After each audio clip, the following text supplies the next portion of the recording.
जय श्री राधा रानी सरकार की, जय श्री कृष्ण भगवान की, जय श्रीमद् भागवत महापुराण की, जय सद्गुरुदेव श्री बंसी वाले महाराज की। श्रीमद् भागवत महापुराण के 5वें स्कंध के पहले और दूसरे अध्याय की कथा आज हम आपको सुनाने जा रहे हैं। तो कथा इस प्रकार है। राजा परीक्षित ने इतनी कथा सुनकर श्री सुखदेव जी महाराज जी से पूछा है, हे महाराज, आपने तीसरे स्कंध की कथा में कहा था कि मनु महाराज के पुत्र प्रियव्रत ने नारद जी के उपदेश से बाल्यावस्था में ही विरक्त होकर वन में जाकर परमेश्वर का तप किया था। फिर गृहस्थ होकर राज्य भोगने के बाद तप करके मुक्ति प्राप्त की। हे ब्रह्ममूर्ति, ज्ञान प्राप्त होने पर फिर वह गृहस्थ धर्म में क्यों फंसा? अज्ञानी मनुष्य संसारी मोह माया में फंसा रहकर स्त्री, पुत्र और धन आदि को अपना जान लेता है, और ज्ञान प्राप्त होने पर जिसकी संसारी माया छूट जाती है, वह फिर जानबूझकर संसारी माया में क्यों फंसेगा? मेरा ये भ्रम आप दूर कीजिए। श्री सुखदेव जी महाराज कहने लगे हैं, हे राजन, तुमने बहुत उत्तम प्रश्न किया है। अपने प्रश्न का उत्तर सुनो। राजा प्रियव्रत ज्ञानी होने पर भी पूर्व जन्म के संस्कार से प्रत्यक्ष में राजकाज को करता रहा, परंतु वह गृहस्थ आश्रम से विरक्त था। वह राज, धन और पुत्र आदि के मोह में नहीं फंसा था। कुछ दिनों बाद अपनी राजगद्दी छोड़कर श्री नारायण भगवान के तप और ध्यान में लीन हो गया। जब पहले देवऋषि नारद जी के उपदेश द्वारा ज्ञान प्राप्त करके वह मंदराचल पर्वत पर तपस्या करने चला गया था, तब मनु महाराज ने वहां जाकर प्रियव्रत से कहा, हे पुत्र, तू राज्य कर और विवाह करके संतान उत्पन्न कर। उसने उत्तर दिया, हे पिताजी, विवाह करने और संतान उत्पन्न होने से मनुष्य का मन संसारिक माया मोह में फंस जाता है, धन आदि में फंस जाता है, जिसके फलस्वरूप नरक अवश्य मिलता है। अतः मैं राज सिंहासन और संसारिक सुख नहीं चाहता। मुझे भगवान का ध्यान करना, भगवान की भक्ति करना, भगवान का भजन करना प्रिय लगता है। जब प्रियव्रत ने अपने पिता की आज्ञा नहीं मानी तो वे उदास हो गए। उसी समय ब्रह्मा जी सनकादिक ऋषियों और देवताओं सहित हंसारूढ़ होकर वहां आए हैं। मनु महाराज ने दंडवत प्रणाम कर सबको आदर से बैठाया है। ब्रह्मा जी ने प्रियव्रत से कहा है, हे प्रियव्रत, तू विवाह करना और राजगद्दी पर बैठना स्वीकार क्यों नहीं करता? श्री नारायण भगवान का आदेश है कि क्षत्रिय लोग राज्य करें, सो तुझे उनकी आज्ञा मानकर संसारिक प्राणियों की वृद्धि करनी चाहिए। जिस तरह हम श्री नारायण जी की आज्ञा अनुसार सृष्टि का निर्माण करते हैं, उसी प्रकार तू भी उनकी आज्ञा मानकर राज सिंहासन पर बैठ और विवाह करके क्षत्रियों की वृद्धि कर। कोई प्राणी भगवान की इच्छा को टाल नहीं सकता है, उनकी आज्ञा को नहीं टाल सकता है। अतः जो कुछ जिसके भाग्य में लिखा है वही होगा। भगवान ने जिसे जो कार्य बताया है, उसके अलावा वो दूसरा कार्य कर ही नहीं सकता। जिस प्रकार बैल की नाक में नथेल रस्सी डालकर जिधर चाहे उधर ले जाएं, लेकिन उसका कुछ वश नहीं चलता, उसी प्रकार भगवान को जड़ चैतन्य समस्त प्राणियों की गति समझना चाहिए। किसी में इतनी सामर्थ्य नहीं है कि जो भगवान की आज्ञा तिल भर भी घटा बढ़ी कर सके। अतः वेद की आज्ञा अनुसार ही सब कार्य करने चाहिए। हे प्रियव्रत, गृहस्थ आश्रम कुछ बुरा नहीं है। जो मनुष्य काम, क्रोध, लोभ, अहंकार, मन और इंद्रियों को अपने अधीन रखता है, उनके वश में नहीं रहता, उसका वन अथवा घर में रहना एक बराबर है। लेकिन जिसने इनको अपने वश में नहीं किया हो, वह अगर गृहस्थ आश्रम छोड़कर वन में चला भी जाए तो उससे क्या लाभ होगा? क्योंकि वह महाबलवान शत्रुओं को सदैव अपने पास ही रखता है। जब तक मनुष्य काम, क्रोध आदि को अपने वश में नहीं कर पाता, तब तक उसे भगवान की प्राप्ति होना असंभव है। मनुष्य पर देव ऋण, पितृ ऋण और ऋषि ऋण, ये 3 ऋण रहते हैं। जब तक मनुष्य इन 3 ऋणों से ऊऋण नहीं होता, तब तक उसे विरक्त नहीं होना चाहिए। जब मनुष्य संसारिक उपभोगों का रसास्वादन कर लेता है, तो फिर उसे सुख की अभिलाषा नहीं रहती। अतः तुम पहले राजोपभोग करो, तत्पश्चात वैराग्य धारण करना। ब्रह्मा जी द्वारा इस प्रकार समझाने पर प्रियव्रत ने विवाह करना और राज सिंहासन पर बैठना स्वीकार किया। तब ब्रह्मा जी और मनु महाराज ने बड़ी प्रसन्नता से प्रियव्रत को महिष्मतीपुरी में ले जाकर बड़ी धूमधाम से राज सिंहासन पर बैठाया है। इतनी कथा सुनाकर श्री सुखदेव जी महाराज कहने लगे हैं, ये राजा परीक्षित, इस तरह राजा प्रियव्रत राज सिंहासन पर बैठकर भगवान के चरणों में मन को लगाकर राज्य कार्य करने लगा है। उसने अपना विवाह विश्वकर्मा की बेटी भस्मती से किया और उसकी स्त्री से अग्निध्र आदि 10 पुत्र और यशवती नामक कन्या उत्पन्न हुई है। उनमें 3 पुत्र बाल यति अर्थात बाल्यावस्थी में ही यति हो जाने वाले हो गए और वेद पढ़कर परमहंसों का सत्संग करने लगे हैं। शांतनी नामक दूसरी स्त्री से, जिसे देवताओं ने लाकर राजा प्रियव्रत को दिया था, 3 पुत्र हुए हैं। उत्तम, तामस और रैवत उनके नाम हैं। 14 मनवंतरों में उनकी गणना हुई। प्रियव्रत ने हजारों वर्षों तक धर्म के साथ प्रजा का पालन करते हुए प्रजा को पुत्र के समान सुख दिया है। श्री नारायण भगवान की इच्छा से उसकी इंद्रियों का पराक्रम कभी कम नहीं हुआ। कुछ दिनों के बाद राजा ने विचार किया कि सूर्य का रथ 8 पहर चलने रहने से दिन और रात्रि होती है। रथ सुमेरु पर्वत की ओट में छिप जाने से रात्रि होती है। उस समय संध्या, पूजा, तर्पण, तप और दान आदि शुभ कर्मों में विघ्न होता है, कुकर्म बढ़ जाते हैं। इसलिए हमारे राज्य में 8 प्रहर दिन रहे, कभी रात्रि ना हो तो अच्छी बात होगी। हे राजन, ऐसा विचार करके प्रियव्रत ने एक पहिए का ऐसा रथ सूर्य के समान तैयार कराया, जिस रथ के प्रकाश से 8 प्रहर उनके राज्य में उजियाला रहे, रात्रि कभी हो ही नहीं। प्रियव्रत बड़ा प्रतापी था। 8 पहर श्री नारायण भगवान के चरणों में उसका मन लगा रहता था। जब रथ पर बैठकर उसने 7 बार पृथ्वी की परिक्रमा करके एक छत्र राज्य किया, तब उस रथ के घूमने से पृथ्वी पर 7 समुद्र और 7 द्वीप हो गए। पहला जम्बू द्वीप जो लाख योजन के घेरे में है और भरतखंड आदि इसी द्वीप में है। इसके चारों ओर खारे पानी का समुद्र है। दूसरा पाकर द्वीप जो 2 लाख योजन के घेरे में है, उसके चारों ओर ईख के रस का समुद्र है। तीसरा शालमली द्वीप जो 4 लाख योजन के घेरे में है, उसके चारों ओर मदिरा का समुद्र भरा है। चौथा कुश द्वीप जो 8 लाख योजन के घेरे में है, उसके चारों ओर घी का समुद्र भरा है। 5वां क्रोंच द्वीप जो 16 लाख योजन के घेरे में है, उसके चारों ओर दूध का समुद्र है।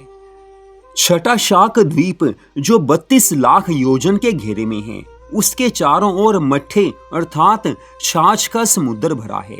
7वां पुष्कर द्वीप जो 64 लाख योजन के घेरे में है, उसके चारों ओर मीठे पानी का समुद्र भरा है। हे राजन, प्रियव्रत ने एक एक द्वीप का राज्य अपने 7 पुत्रों को बांट दिया और अपनी पुत्री यशवती का विवाह शुक्राचार्य से किया है, जिसके गर्भ से देवयानी नामक कन्या पैदा हुई। जब उसके राज्य में रात्रि होना बंद हो गया, तब मनु महाराज और ब्रह्मा ने आकर प्रियव्रत को समझाया है कि जो बात परमेश्वर की इच्छा से होती है उसको मेटना नहीं चाहिए। त्रिलोकी भर में दिन भी आवश्यक है, रात्रि भी आवश्यक है। प्रियव्रत ने ये बात समझ ली और उन्होंने अपने राज्य में उस रथ को फिराना बंद कर दिया, जिसके कारण उनके राज्य में सदा उजियाला बना रहता था, रात नहीं होती थी। अब पहले की तरह दिन और रात्रि होने लगे हैं। इतनी कथा सुनाकर श्री सुखदेव जी महाराज कहने लगे हैं, हे राजा परीक्षित, इन 7 द्वीपों का राजा प्रियव्रत था, सो इसने इतने बड़े राज्य को झूठा समझकर अपनी पत्नी भस्मती से कहा कि एक इतिहास हम कहते हैं, उसे सुनो। एक अज्ञानी दरिद्री बालक अपने घर से निकलकर किसी ऋषि के स्थान पर गया। उस ऋषि ने दया करके उस बालक को ऐसी विद्या पढ़ाई कि उसकी देव दृष्टि हो गई। वह पृथ्वी में गढ़ा हुआ धन और 100 कोस दूर की चीज देखने लगा। कुछ दिनों के बाद उस बालक के माता पिता उसे ढूंढते हुए वहां पर आ गए। जब वे उसे पकड़कर घर में लेकर जा रहे थे, तब उसने सोचा कि घर जाने से मेरा यह गुण नष्ट हो जाएगा, इसलिए वह घर जाने से मना करने लगा। परंतु माता पिता हठ पूर्वक उसको घर ले आए और उसका विवाह कर दिया। घर आने पर वह उस विद्या को भूल गया। वह गरीब तो था ही, बोझा ढोकर अपना परिवार का पालन करने लगा। इतनी कथा सुनकर भृशमति कहने लगी हैं, हे राजन, वह ऐसे गुण को छोड़कर संसारी जाल में क्यों फंसा? राजा प्रियव्रत ने कहा कि हे रानी, वही हाल तो हमारा भी है। देवऋषि नारद जी का बताया हुआ ज्ञान छोड़कर हम संसारिक जाल में फंस चुके हैं। यह वचन सुनते ही भृशमति कहने लगी हैं, हे महाराज, यदि ऐसी ही बात है तो अब हमको इन सब से विरक्त हो जाना चाहिए। प्रियव्रत ने अपनी पत्नी की इस बात को सुनकर अपना राज्य पुत्रों को सौंप दिया है और स्वयं अपनी स्त्री सहित वन में जाकर हरि भजन करके मुक्ति की प्राप्ति की है। पहले के राजा महाराजा ऐसा ही धर्म कार्य करते थे। धर्म पर आरूढ़ रहकर अपने राज्य का संचालन करते थे, लेकिन जब उन्हें पता होता था कि अब हमें भगवान का भजन करना उचित है, वो अपना राज छोड़कर वन में जाकर भगवान का भजन करते थे, भगवान को प्राप्त कर लेते थे। लेकिन आजकल के इस कलयुग में मनुष्य मात्र भगवान के भजन के लिए समय निकाल ही नहीं पाता है। घर परिवार तो छोड़ना दूर की बात है, घर में रहकर भी आम लोगों के पास इतना समय नहीं होता कि वो भगवान का भजन कर सके, भगवान की कथा सुन सके या भगवान की कथा पढ़ सके। मनुष्य मात्र आज यही कहता है कि हम तो ऐसे फंस चुके हैं कि भगवान की भक्ति के लिए समय नहीं मिलता है। तो भगवान की भक्ति के लिए समय मिलता नहीं है, समय निकालना पड़ता है।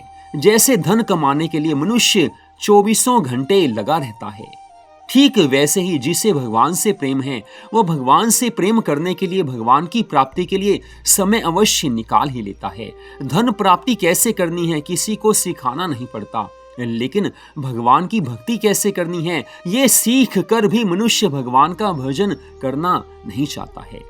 इसी को माया कहते हैं, लेकिन माया से वही बचता है जो भगवान के नाम का जाप करता है, जो भगवान की कथा सुनता है, जो भगवान का भजन करता है। लेकिन आज राजा प्रियव्रत को उनकी पत्नी सहित मोक्ष की प्राप्ति हुई है, उनको आनंद मिला है, वैकुंठ धाम में उनको सदा के लिए स्थान मिला है। इतनी कथा सुनाकर श्री सुखदेव जी महाराज कहने लगे हैं, हे राजा परीक्षित, राजा प्रियव्रत ने वन में जाकर तपस्या की भगवान को प्राप्त किया। तब उनके बड़े पुत्र अग्निध्र ने राज सिंहासन पर बैठकर सोचा कि सर्वप्रथम श्री नारायण भगवान का तप और ध्यान करूं, इसके बाद विवाह करना उचित है जिससे धर्मात्मा संतान की उत्पत्ति हो। वेद शास्त्रों में भी यही लिखा है कि 24 वर्ष की उम्र के बाद ही स्त्री प्रसंग करना चाहिए। ऐसा सोचकर वह घर से चल दिया और मंदराचल पर्वत पर पहुंचकर एक अति सुंदर आश्रम में बैठकर भगवान का भजन करने लगा है। तपस्या करते करते जब बहुत समय व्यतीत हो गया, तब इंद्र ने अपना इंद्रासन छीन जाने के डर से अति स्वरूपवान पूर्वचिति नाम की अप्सरा को अग्निध्र का तप भंग करने के लिए भेज दिया। वह अप्सरा नृत्य गान करने लगी है। उसके नाचने गाने की आवाज अग्निध्र के कानों में गूंज उठी और अग्निध्र का ध्यान भगवान के भजन से छूट गया है। तब वह उसकी सुंदरता को देखकर मोहित हो गया और पूछने लगा कि हे मुने, तुम किस वन में तपस्या करते हो? वहां पर कैसे फल और फूल होते हैं? तुम्हारे सिर के केश अत्यंत सुंदर हैं। पूर्वचिति अपने बालों में जो फूल गूंथे थी उस सुगंध से भंवरे गूंजते हुए देखकर राजा बोला कि ये सब तुम्हारे चेले वेद पढ़ने के लिए आए हैं। नाचते समय घुंघरूओं की आवाज सुनकर वो कहने लगा कि तुम वेदों का स्वर बहुत अच्छा उच्चारण करते हो।